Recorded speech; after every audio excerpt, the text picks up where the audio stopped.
ठीक आहे, आपण आता स्टार्ट करूयात. I am sharing my screen for the lecture today. So last लेक्चरमध्ये आपण काय डिस्कस केलं होतं? Shape of liquid drop on solid surface हा पॉईंट आपण डिस्कस केलं होतं, बरोबर. आणि मग याच्यानंतर काय केलं आपण? 2 केसेस स्टडी केल्या. त्या 2 केसेस कोणत्या होत्या?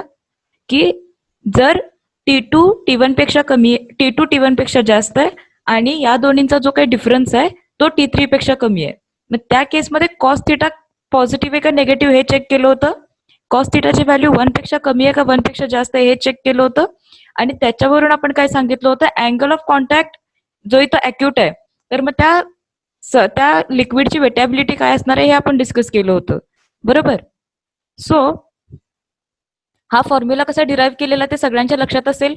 कॉस थिटा हा काय आहे? हा रिझल्टंट वेक्टर आहे आणि डिवायडेड बाय T3, कारण कॉस थिटाचा रेशो काय असतोय? Adjacent upon hypotenuse. हे आपण केलं होतं. आणि याच्यानंतर आपण केसेस स्टडी करायला घेतले होते. पहिली केस स्टडी केली होती अॅक्यूट अँगलची. When is the angle acute for a given liquid on the solid surface. त्याच्यानंतर पुढचे काय स्टडी केलं होतं? When is the angle obtuse. Obtuse अँगलसाठी कंडिशन काय आहे? T2 is less than T1 आणि हा जो T1 मायनस T2चा किंवा T2 मायनस T1चा डिफरन्स आहे that is less than T3. मग या केसमध्ये कॉस थिटा निगेटिव्ह येतोय आणि कॉस थिटाच्या व्हॅल्यूज निगेटिव्ह कोणत्या व्हॅल्यूसाठी आहेत? 90 डिग्रीपेक्षा जास्त आणि 180 डिग्रीपेक्षा कमी. या रेंजमध्ये तुमची जी काही कॉस थिटाची व्हॅल्यू आहे ती काय आहे? निगेटिव्ह आहे. आणि therefore we say that because cos theta is a negative term and it is less than 1, the angle which is introduced here is obtuse angle. ह्या 2 केसेस आपल्या स्टडी करून झालेत. बाकी राहिलेत अजून 2 केसेस.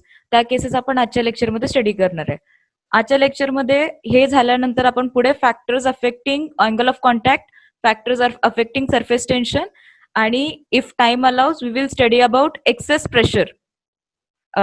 प्रेशर आणि त्याच्या excess pressure on the liquid surface आणि त्याच्यानंतर formation of bubbles, formation of soap bubbles and drops हा पॉइंट आपण स्टडी करणार आहे. So this is lecture number 12 online physics lecture series मधलं आणि वी आर स्टार्टिंग नाउ. पुढची केस काय आहे? मगाचा फॉर्म्युला सगळ्यांनी लक्षात ठेवायचा आहे.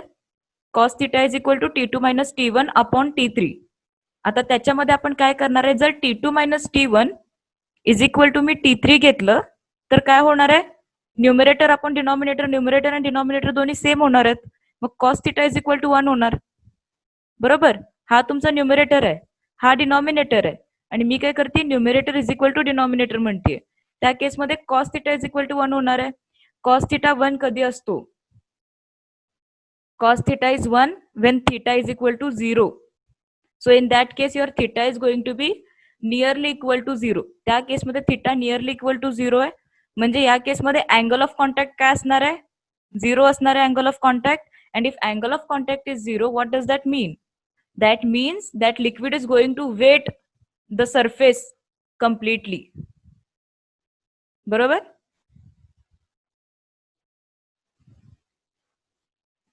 ओके. पुढची अजून एक केस काय आहे? ही वाली केस लास्ट वाली. This is T2 minus T1 greater than T3. म्हणजे आता या केसमध्ये काय झालं? न्यूमरेटर डिनॉमिनेटर पेक्षा मोठा कन्सिडर करतोय आपण. हा तुमचा न्यूमरेटर आहे, हा डिनॉमिनेटर पेक्षा मोठा आहे.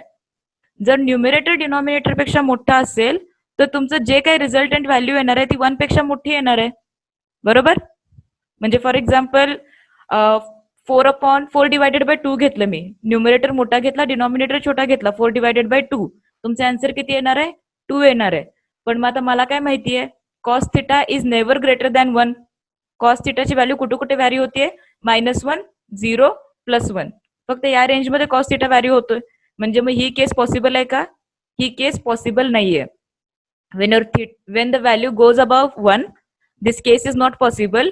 आणि मग या केसमध्ये काय होणार आहे? Liquid drop will not be formed. Liquid drop तयारच नाही होणार. मागच्या केसेसमध्ये लिक्विड ड्रॉप तयार होत होते, त्यांचा एक पर्टिक्युलर अँगल ऑफ कॉन्टॅक्ट तयार होत होता. पण आता काय होणार आहे? लास्ट केसमध्ये अँगल ऑफ कॉन्टॅक्ट होतच नसल्यामुळे किंवा ती केस पॉसिबलच नसल्यामुळे लिक्विड ड्रॉप तयार होणार नाहीये. So there are the 4 conditions that we discussed. The first was acute angle case, second was obtuse angle case, third is this angle equal to 0, and the fourth case where theta is equal to theta which is not possible value for कॉस्टसाठी जी possible value नव्हती, असा वाला एक केस आहे, ज्या केसमध्ये तुमचा न्यूमरेटर मोठा आहे, डिनॉमिनेटर छोटा आहे, आणि मग या केसमध्ये लिक्विड ड्रॉप तयार होत नाही असं आपण सांगणार आहे. या 4 केसेस सगळ्यांच्या लक्षात आल्यात, बिकॉज याच्यावरती ऍटलिस्ट 4 मार्कांसाठी क्वेश्चन येऊ शकते बोर्डला आला तर.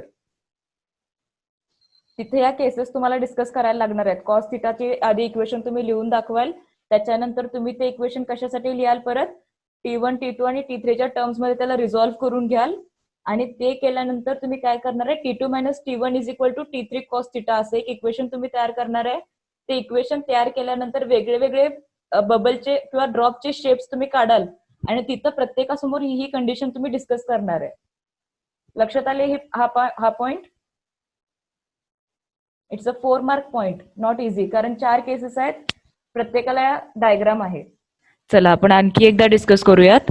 मी पहिल्यापासून पूर्ण पॉइंट डिस्कस करतेय, पॉइंट समजून घ्या, महत्वाचा आहे, याच्यावर तुम्हाला क्वेश्चन्स येतील पुढे. इथून स्टार्ट करूयात आपण काय केले बघा, ही डायग्राम पहिल्यांदा इनिशियली कन्सिडर केली होती. मग याच्यामध्ये मी काय केलं, ह्याचा रिझल्टंट मला पाहिजे, मग मी रिझल्टंट काय केला, T2 मायनस T1 हा रिझल्टंट घेतला. T2 मायनस T1 हा या लाईनचा रिझल्टंट आहे, आणि इकडे वरती ऍक्ट होतोय तो T3 ऍक्ट होतोय. आता T1, T2, T3 काय आहेत बघा बरं, एक मिनिट. T1 काय आहे, force due to surface tension at the liquid solid interface. Liquid आणि सॉलिड इंटरफेस म्हणजे तुमच्या जो काही वेसल आहे, त्या वेसलचा जो एज आहे, त्या वेसलच्या एज मध्ये आणि लिक्विडचा जो बाहेरचा सरफेस आहे त्यांच्यामध्ये जो काही फोर्स ऍक्ट व्हायला लागला तो मी T1 ने देतीये. T2 काय आहे, force due to surface tension at air solid interface. Air आणि सॉलिड इंटरफेस कुठं असणार आहे, जिथं तुमच्या वेसल एअरला टच करणार आहे. आणि तिसरा काय आहे, force due to surface tension at the air liquid interface. Air liquid interface कुठं आहे हे मी सांगत होती, की इथं आपण कॉस थिटा डिफाईन करायला बघायला लागले. कॉस थिटाचा फॉर्म्युला काय आहे, ऍडजस्टंट अपॉन हायपोटेनियस. आता इमॅजिन की इथं एक लाईन आपण ड्रॉ केली, एक नॉर्मल लाईन, म्हणजे इथं परपेंडिक्युलर टाकणार मी, बरोबर, इथं परपेंडिक्युलर टाकणार, आणि हा समोर थिटा डिफाईन केलाय बघा. मग कॉस थिटा काय आहे, ऍडजस्टंट साइड, ह्या अँगलची ऍडजस्टंट साइड अपॉन हायपोटिनस, हा हायपोटिनस असणार आहे, हा हायपोटिनस आहे. म्हणजे मग कॉस थिटा काय झाला तुमचा, T2 minus T1 upon T3, हा इथं मी डिफाईन केलाय. ठीक आहे, मग आता एकदा मी इथं T2 minus T1 upon T3 define केला की मग पुढे मी काय करणार आहे, हे पूर्ण इक्वेशन मी T2 साठी लिहून घेणार आहे. T2 is equal to T1 plus T3 cos theta. लिहिलं तरी चालेल, नाही लिहिलं तरी चालेल. का, कारण आपण पुढे काय करतोय, कॉस थिटासाठीच इक्वेशन सॉल्व्ह करत चाललोय. आता कॉस थिटासाठी हे इक्वेशन्स आपण जर सॉल्व्ह करतोय, तर पुढे मग मी काय करणार आहे, केसेस डिस्कस करणार आहे. केसेस कसे डिस्कस करणार आहे, पहिली केस काय आहे, या इथे T2 minus T1 is less than T3. T2 minus T1 is less than T3 and cos theta is positive. या दोन गोष्टी मी घेतल्या. मग T2 minus T1 is greater than T3, आणि दुसरी गोष्ट काय आहे, T2 पण T1 पेक्षा मोठा आहे. T2 मोठा आहे, T1 लहान आहे. मग T2 मायनस T1 ची व्हॅल्यू काय येणार आहे, पॉझिटिव्ह येणार आहे. परत खाली आपल्याकडे T3 आहे, आणि मी काय सांगतेय की T2 मायनस T1 पेक्षा T3 काय आहे, मोठा आहे. असंच सांगतेय का, T3 मोठा आहे. मग जर T3 मोठा असेल T2 मायनस T1 पेक्षा, तर त्या केसमध्ये काय होणार आहे, न्यूमरेटर छोटा होणार आहे, डिनॉमिनेटर मोठा होणार आहे. तर या केसमध्ये काय आहे, न्यूमरेटर छोटा आहे, डिनॉमिनेटर मोठा आहे, कॉस थिटा पॉझिटिव्ह आहे, आणि कॉस थिटा पॉझिटिव्ह आहे पण त्याची व्हॅल्यू 1 पेक्षा कमी आहे. तर ती कंडिशन कुठं सॅटिस्फाय होतीये, फक्त theta is equal to 0 to theta is equal to 90च्या केसमध्ये होतीये. कारण cos 0 is 1 and cos 90 degree is 0. Okay, हे झालं. याच्यानंतर पुढे काय असणार आहे, पुढची कंडिशन ऑप्टिव्स अँगलसाठी आहे पुढची कंडिशन. तर दुसरी केस काय आहे, T2 is less than T1. आता T2 लेस देन T1 आहे, आणि T1 मायनस T2 काय आहे बघा, तो पण T2 T3 पेक्षा लहान आहे. मागाशी काय होतं, T2 मोठा होता, T1 लहान होता, आणि त्यांच्यातला जो डिफरन्स होता तो T3 पेक्षा लहान होता. या केसमध्ये काय आहे, T2 लहान आहे, T1 मोठा आहे, पण प्रॉब्लेम काय आहे, परत T1 minus T2 is greater than T3. आता इथं काय मगाशी तुम्ही बघितलं की T2 मायनस T1 होतं. हा, तर इथं T1 मायनस T2 का घेतोय आपण? कारण ऑलरेडी डिफाईन करायला लावले की T1 मोठा आहे आणि T2 लहान आहे, त्यामुळे T1 मायनस T2 घेतला आणि त्याला मी काय सांगते, that is again small than T3. T3 परत या केसमध्ये मोठं आहे. जर ही कंडिशन असेल तर T1 मायनस T2 पॉझिटिव्ह आहे, म्हणजे T2 मायनस T1 निगेटिव्ह असणार आहे. न्यूमरेटर निगेटिव्ह आहे म्हणजे कॉस थिटा पण निगेटिव्ह असणार आहे. आणि कॉस थिटाची निगेटिव्ह व्हॅल्यू कशासाठी येते? ऑप्ट्यूज अँगलसाठी येते. ऑप्ट्यूज अँगल म्हणजे कॉस 90 टू कॉस 180. मग त्या केसमध्ये काय आहे, जो काही अँगल इथे इंट्रोड्यूस होणार आहे तो ऑप्ट्यूज अँगल इंट्रोड्यूस होणार आहे. ठीक आहे. आता हे झाल्यानंतर पुढचा पॉइंट काय घेतला होता आपण? T2 minus T1 is equal to T3. T2 minus T1 is equal to T3 ही कंडिशन घेतली मी. मग जेव्हा न्यूमरेटर आणि डिनॉमिनेटर सेम असणार आहे तर त्या केसमध्ये तुमचा जो कॉस थिटा आहे, जो LHS आहे, तो इज इक्वल टू 1 होणार आहे. कॉस थिटा 1 कधी असतोय? थिटा इज इक्वल टू 0 साठी, म्हणजे theta is nearly equal to 0.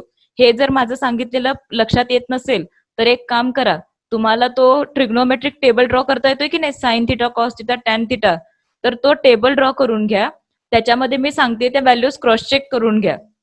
म्हणजे मी सांगते की नाही, cos theta is equal to 1 कधी असतोय, तर तो थिटा इज इक्वल टू 0 साठी असतोय वगैरे. तर ते क्रॉस चेक करून घ्या आणि सायमल्टेनियसली हे ऐकत चला, म्हणजे तुमच्या लक्षात येईल की मी काय सांगते. आणि पुढची कंडिशन काय आहे? T2 minus T1 is greater than T3. आता इथंच बघा, न्यूमरेटर मोठा आहे, डिनॉमिनेटर छोटा आहे, म्हणजे जी काय व्हॅल्यू येणार आहे ती ग्रेटर दॅन 1 येणार आहे. जर व्हॅल्यू ग्रेटर दॅन 1 असेल तर आपल्याला माहिती आहे की कॉस थिटाची व्हॅल्यू 1 पेक्षा मोठी नसते कधी. मग कॉस थिटाची व्हॅल्यू 1 पेक्षा मोठी नाहीये, म्हणजे या केसमध्ये काय आहे, दिस कंडिशन इज इम्पॉसिबल, हे शक्यच नाहीये. मग त्याच्यामुळे जो काही लिक्विड ड्रॉप आपण म्हणतोय की तयार व्हायला पाहिजे, तो लिक्विड ड्रॉप तयारच नाही होणार. Okay, so the liquid spreads over the solid surface and drop will not be formed. ही तुमची लास्ट कंडिशन आहे. आता हे झाल्यानंतर पुढचा पॉइंट आपण डिस्कस करायला घेतोय, factors affecting angle of contact. So factors affecting angle of contact मध्ये पहिला पॉइंट काय आहे? Nature of solid and liquid in contact. Of course दोन्हींचं नेचर काय आहे याच्यावरती तुमचा अँगल ऑफ कॉन्टॅक्ट काय असणार आहे हे ठरणार आहे. म्हणजे फॉर एक्झाम्पल मी जर केरोसिन आणि ग्लासचा, काचेचा ग्लास असं काहीतरी घेतेय, तर मग त्याच्यामध्ये काय असणार? Nature of the solid and liquid in contact is the first factor. दुसरा काय आहे? इम्प्युरिटी. तुम्ही इम्प्युरिटी जर एखादी ऍड केली, फॉर एक्झाम्पल जर मी पाण्यामध्ये सॉल्ट ऍड केलं, डिझॉल्वेबल इम्प्युरिटी जर मी त्याच्यामध्ये ऍड केली, तर त्या केसमध्ये काय होणार आहे? जर मी इम्प्युरिटी ऍड केली तर त्या केसमध्ये काय होणार आहे? अँगल ऑफ कॉन्टॅक्ट चेंज होणार आहे. अँगल ऑफ कॉन्टॅक्ट का चेंज होणार आहे? कारण जर तुम्ही इम्प्युरिटी ऍड केली तर त्या लिक्विडचं केमिकल कॉम्पोजिशन बदलणार आहे. केमिकल कॉम्पोजिशन बदललं म्हणजे काय झालं की तिथं केमिकल कॉम्पोजिशन वरती अँगल ऑफ कॉन्टॅक्ट ठरतोय ना आपलं, आणि जर केमिकल कॉम्पोजिशनच बदललं तर अँगल ऑफ कॉन्टॅक्ट बदलणार आहे. सो इम्प्युरिटीमुळे काय होणार आहे? अँगल ऑफ कॉन्टॅक्ट चेंज होणार आहे. Next is temperature of the liquid.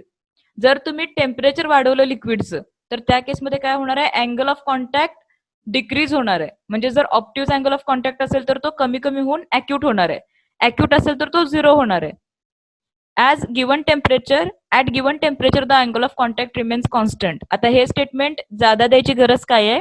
कारण टेम्परेचर तुम्ही कितीही वाढवलं किंवा टेम्परेचर जरी तुम्ही डिक्रीज केलं तर त्या पर्टिक्युलर टेम्परेचरला त्या सॉलिड सरफेसचं, त्या लिक्विड सबस्टन्स बरोबरचा अँगल ऑफ कॉन्टॅक्ट डिफाईन्ड असणार आहे.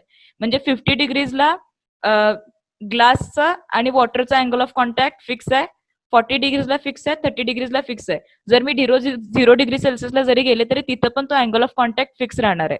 फिक्स राहणार आहे म्हणजे काय? जी काही व्हॅल्यू आहे ती फिक्स राहणार आहे. म्हणजे फॉर एक्झाम्पल मी आता अँगल ऑफ कॉन्टॅक्ट चेक करते प्युअर वॉटर आणि ग्लास मधला, तो मला 90 डिग्री दिसतोय कितीला? रूम टेम्परेचरला. आणि तेच जर मी टेम्परेचर इन्क्रीज केलं, फॉर एक्झाम्पल मी टेम्परेचर किती वाढवलं, लेट्स से मी 10 डिग्री सेल्सिअसनं टेम्परेचर वाढवलं, तर त्या केसमध्ये काय होणार आहे? अँगल ऑफ कॉन्टॅक्ट रिड्यूस होणार आहे. म्हणजे जर मग मला 40 डिग्रीजला सपोज मला 80 डिग्री अँगल मिळतोय, 50 डिग्रीजला मला 70 डिग्री अँगल मिळतोय, तर ह्या व्हॅल्यूज फिक्स राहणार आहेत. तुम्ही कधीही प्युअर लिक्विड, कधीही प्युअर वॉटर घ्या, कधीही ग्लास घ्या, त्या त्या टेम्परेचरला तुम्हाला तो अँगल ऑफ कॉन्टॅक्ट भेटत जाणार आहे. ती व्हॅल्यू फिक्स राहते. 40 डिग्रीजला किती, 50 डिग्रीजला किती, सॉरी, 60 डिग्रीजला किती, 70 डिग्रीजला किती, रूम टेम्परेचरला किती. आणि त्याच्यामुळे मग हे स्टेटमेंट इम्पॉर्टंट आहे की at given temperature the angle of contact remains constant. So what are the factors affecting angle of contact? First, the nature of solid and liquid in contact. Second, the impurity that is introduced. Third, the temperature of the liquid. and then what is the next statement that I've put? The given at given temperature the angle of contact remains constant for that solid and liquid pair. Okay, so once we are done with factors affecting angle of contact, we can now move on to study factors affecting surface tension. आता कोणकोणते factors surface टेन्शनला affect करतात ते आपण बघूयात. Okay, so of course पहिला point काय आहे? Impurity on surface effect of impurity on surface tension. आता इम्प्युरिटीचा इफेक्ट काय होऊ शकतो बघा सरफेस टेन्शन वरती? When dissolvable impurity like common salt is added in water, its surface tension increases. कशा गोष्टी लक्षात घ्यायच्यात याच्यामध्ये? काय करणार? डिझॉल्वेबल इम्प्युरिटी जर मी टाकली डिझॉल्वेबल तर काय होणार आहे? सरफेस टेन्शन वाढणार आहे. सरफेस टेन्शन वाढणार आहे हे लक्षात घ्या. Dissolvable impurity surface tension increases. Sparingly soluble impurity, sparingly soluble म्हणजे थोडी त्याच्यामध्ये मिक्स होऊन जाते, थोडी मिक्स नाही होत, तर त्या केसमध्ये काय होणार आहे? सरफेस टेन्शन डिक्रीज होणार आहे. म्हणजे फॉर एक्झाम्पल इथं मी काय सांगू शकते? हे वॉशिंग पावडर वगैरे जे आपण यूज करतोय, सो वॉशिंग पावडर मध्ये काय होय? स्पॅरिंगली सोल्युबल सबस्टन्स आहे, त्यामुळे काय होते? सरफेस टेन्शन त्या केसमध्ये रिड्यूस होते. आणि when insoluble impurity is added to water, its surface tension decreases. म्हणजे इम्प्युरिटीचा इफेक्ट कसा स्टडी केलाय आपण? त्याच्या डिझॉल्वेबिलिटीवरती डिस्कस करतोय. जर पूर्ण डिझॉल्वेबल असेल सरफेस टेन्शन वाढणार आहे. स्पॅरिंगली सोल्युबल किंवा स्पॅरिंगली डिझॉल्वेबल असेल तर सरफेस टेन्शन कमी होणार आहे. आणि पूर्णपणे इनसॉल्युबल म्हणजे अजिबात डिझॉल्व्ह होत नाही अशी इम्प्युरिटी असेल तरी पण सरफेस टेन्शन रिड्यूस होणार आहे. या तीन गोष्टी लक्षात आल्या. Effect of impurity on surface tension first point. पुढे अजून काय बघणार आहे आपण? Effect of temperature on surface tension. या तीन गोष्टी लक्षात घ्या, 2 मार्कांसाठी विचारले जाऊ शकतात. What is the effect of impurity on surface tension, and then you need to write at least 2 points out of this. Effect of temperature on surface tension. आता टेम्परेचरचा इफेक्ट काय होणार आहे? मगाशी आपण अँगल ऑफ कॉन्टॅक्ट बद्दल काय बोललो होतो? As the temperature increases angle of contact reduces.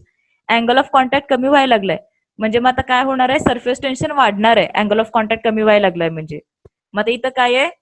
As temperature increases surface tension decreases in most of the liquids. जसं टेम्परेचर वाढत जाईल तसं सरफेस टेन्शन काय होत जाते? कमी होत जाते. आणि परत आपण काय सांगतोय? परत अँगल ऑफ कॉन्टॅक्ट पण कमी होत जातोय, बरोबर? In case of molten copper और molten cadmium surface tension increases with increase in surface tension increases with increase in temperature म्हणायला पाहिजे होतं मी इन्क्रीज इन सरफेस टेन्शन टाकले. ओके, सो हा पॉइंट पण इथं तुम्ही करेक्ट करून घ्या. In case of molten copper and molten cadmium surface tension increases with increase in temperature. Actually तुमच्या पूर्ण नोट्स मला टाईप करून घ्यायला लागतात कारण तुमचं बुक एडिटेबल नाहीये, त्याच्यामुळे मी असे काहीतरी टायपो मिस्टेक करत राहते. Okay, next is surface tension off liquid become 0 at critical temperature. Surface tension कधी 0 होतोय? Wien the temperature is critical temperature. आणि त्या क्रिटिकल टेम्परेचरच्या पलीकडे काय होणार आहे? त्या क्रिटिकल टेम्परेचरच्या पलीकडे सरफेस टेन्शन काय होणार आहे? पूर्ण कमी होणार आहे. So surface tension of a liquid becomes 0 at critical temperature, and beyond critical temperature there will be no surface tension. एक मिनिट, इथं सरफेस टेम्परेचर नाही, सरफेस टेन्शन पाहिजे होतं, मी इथं टेम्परेचर लिहिलंय, हे पण करेक्शन करून घ्या. Surface tension off liquid becomes 0 at critical temperature. आणि क्रिटिकल टेम्परेचरच्या पुढे जर आपण गेलो तर काय होणार आहे? सरफेस टेन्शन हा कॉन्सेप्ट राहणार नाहीये. सरफेस टेन्शन कम्प्लिटली गायब होऊन जाईल. ओके, क्रिटिकल टेम्परेचरच्या पुढे. क्रिटिकल टेम्परेचर म्हणजे काय? फॉर एक्झाम्पल वॉटर काय व्हायला लागले? गरम व्हायला लागले. आणि 100 डिग्री सेल्सिअसच्या पुढे काय होते? Water starts to boil. जर वॉटर स्टेबलच राहत नाहीये तर ते काय होणार आहे? त्या केसमध्ये बॉईल व्हायला लागले म्हणजे सरफेस स्टेडी राहत नाहीये, म्हणजे सरफेस टेन्शन पूर्ण बिघडून जाणार आहे त्या केसमध्ये. तर म्हणजे काय आहे? Critical temperature for liquid is how much? 100 degree Celsius. त्या टेम्परेचरच्या पुढे सरफेस टेन्शन एक्झिस्टच नाही करणार, कारण लिक्विडची जी स्टॅबिलिटी गरजेची आहे सरफेस टेन्शनसाठी ती स्टॅबिलिटी नाही राहते. Okay, so then next point is excess pressure across free surface of liquid. Excess pressure across free surface of liquid. आता या केसमध्ये काय होणार आहे बघा? एखाद्या लिक्विडचा सरफेस तसाच काय आहे, म्हणजे तो प्लेनच काय आहे, कॉन्केव्ह काय आहे, कॉन्व्हेक्स काय आहे, हे कशावरती ठरतंय? एक्सेस प्रेशर कुठून ऍक्ट व्हायला लागले, म्हणजे लिक्विडच्या बाहेरून ऍक्ट व्हायला लागले का लिक्विडच्या आतून ऍक्ट व्हायला लागले, मॉलिक्यूल ए मुळे ऍक्ट व्हायला लागले का मॉलिक्यूल बी मुळे ऍक्ट व्हायला लागले, त्याच्यावरती ठरणार आहे. ओके, मग आता इथं काय केस दिसते मला? Plane liquid surface. आता ऑफकोर्स हे गोष्ट समजण्यासारखी आहे की प्लेन लिक्विड सरफेस कधी असणार आहे? जेव्हा पॉइंट ए काय आहे? सरफेस ऍटमॉस्फिअरमुळे ऍक्ट होणारा फोर्स आहे. ओके, सो या केसमध्ये काय आहे? कधी ही लाईन स्टेडी कधी असणार आहे किंवा अशी कधी असणार आहे, प्लेन कधी असणार आहे? जेव्हा वरून ऍक्ट होणारा फोर्स आणि खालून ऍक्ट होणारा फोर्स सेम असणार आहे. आता हा जो ए पॉइंटला फोर्स ऍक्ट होतोय that is force due to atmosphere, आणि बी पॉइंटला जो फोर्स ऍक्ट होतो that is force due to surface tension. बरोबर, मग this is F A and this is F T. Surface टेन्शनमुळे इथे ऍक्ट व्हायला लागलाय आणि ऍटमॉस्फेरिक प्रेशरमुळे इथे ऍक्ट व्हायला लागलाय. हा, तर या केसमध्ये मी काय काय गोष्टी सांगितल्या. पहिली गोष्ट लक्षात ठेवायची, पॉईंट ए वरती ऍक्ट होणारा जो फोर्स आहे तो ऍटमॉस्फेरिक फोर्स आहे किंवा ऍटमॉस्फेरिक प्रेशर आहे. पॉईंट बी वरती जो फोर्स ऍक्ट व्हायला लागलाय तो सरफेस टेन्शनमुळे ऍक्ट व्हायला लागलाय. This is denoted by F A and this is denoted by F T. एवढं लक्षात घ्या. आणि पुढे आपण काय सांगणार आहे? Because the pressure at both the points is same, therefore the plane liquid surface can be observed. आता मी एकदा हे रीड पण करून सांगते. Figure whatever shows planar free surface of the liquid.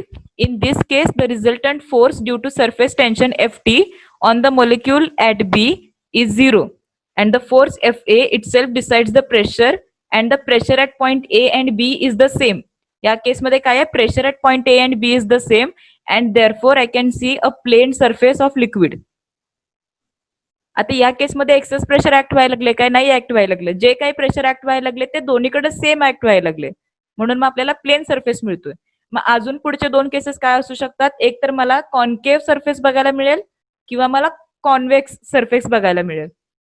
म्हणजे आता पहिली केस आपण ह्याच्या नंतरची डिस्कस करतोय, प्लेन लिक्विड सरफेस नंतरची, ती आहे कॉन्व्हेक्स. आता कॉन्व्हेक्सच्या केसमध्ये काय होते बघूयात. आपली स्लाइड मूव्ह झाली तर. हा, आता इथं बघा या केसमध्ये काय व्हायला लागले. इथं काय दिसते मला? अपर कॉन्व्हेक्स सरफेस दिसतोय हा पूर्ण upper convex. So when you see from above you see a convex surface. So in this case the resultant force due to surface tension Ft on the molecule at B is vertically downwards. इथं जो काही resultant force act व्हायला लागलाय तो downward act व्हायला लागलाय आणि and adds up to the downward force Fa. आता मला काय माहितीये की ऍटमॉस्फेरिक प्रेशरमुळे जो काही फोर्स ऍक्ट होणार आहे तो कायम डाऊनवर्ड ऍक्ट होणार आहे, तो अपवर्ड कधी ऍक्ट होणार नाही. मग ह्या केसमध्ये काय व्हायला लागले की हा पण फोर्स डाऊनवर्ड ऍक्ट व्हायला लागलाय, हा पण फोर्स डाऊनवर्ड ऍक्ट व्हायला लागलाय. This develops greater pressure at point B. त्यामुळे काय व्हायला लागले? पॉइंट बी वरती जास्त प्रेशर क्रिएट व्हायला लागले, which is inside the liquid and on the concave side of meniscus. आता जेव्हा याचा शेप असा होणार आहे तर इथं जर मी मिनिस्कस काढला तर त्या मिनिस्कसचा कसा, मिनिस्कसमध्ये हा ड्रॉप कसा दिसणार आहे बघा. तिथं हा शेप आपल्याला कॉन्केव्ह साइड सारखा दिसणार आहे. दस the pressure on the concave side that is inside the liquid is greater. Force दोन्ही आतल्या डायरेक्शन मध्ये ऍक्ट होत आहेत, दोन्ही फोर्सेस ऍडअप होत आहेत. त्याच्यामुळे काय होणार आहे? प्रेशर जे आहे, प्रेशर लिक्विडच्या आतमध्ये जास्त ऍक्ट होणार आहे आणि लिक्विडच्या बाहेर कमी ऍक्ट होणार आहे. मग जर आतल्या बाजूला प्रेशर जास्त ऍक्ट होत असेल तर मग काय होणार आहे या केसमध्ये? आतलं प्रेशर कमी व्हायला बघेल ना. प्रेशर कमी व्हायला बघणार म्हणजे ते फुगणार आहे. फुगणार कोणत्या बाजूने? बाहेरच्या डायरेक्शन मध्ये फुगणार आहे. म्हणजे मग याला जो शेप येणार आहे तो कसा येणार आहे? कॉन्व्हेक्स सरफेस होणार आहे तो तयार, किंवा कॉन्व्हेक्स शेप येणार आहे त्याला. आणि हे कशामुळे होते फक्त लक्षात ठेवायचं, both the forces are acting inward, therefore pressure at point B is lot more, and in order to reduce that pressure this liquid surface takes and convex shape. Inside the liquid is greater than on the convex side that is outside the liquid. हे लक्षात आलंय सगळ्यांच्या? आपण एक काम करूयात, we are like running out of time. मी परत पुढच्या लेक्चरमध्ये ह्या पॉइंट पासून स्टार्ट करते म्हणजे अजून बेटर एक्सप्लेन करू शकेन.